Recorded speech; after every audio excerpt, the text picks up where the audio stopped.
سب ووایم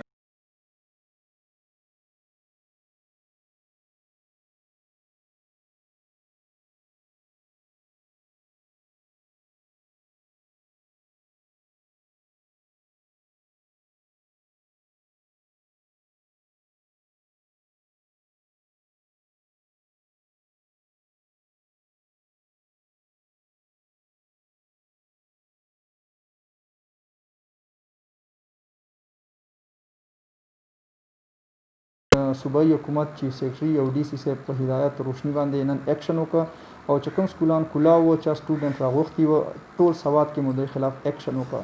دې لحاظ سره نن موږ مټه کې هم ډېر اکشن واخیستی او چې کوم سکولان کلاو وو ایس ایچ او صاحبانو ته مو دوی مراسلې واستولې چې سیکشن 33 D M A په تحت دو خلاف اف آی آر درج کړي، دو خلاف اکشن وکړي او ان شاء الله ډي سي صاحب ته مو لیټر واستولی چې دا پرایویټ سکول ریګولیټري اتھارټي سره کرسپانډنس وکړي او دا سکولان چې کوم کلاو وو دو رجسټریشن کینسل کړي او ان شاء الله دا کاروایی په مخ باندې هم شروع وي. مهرباني.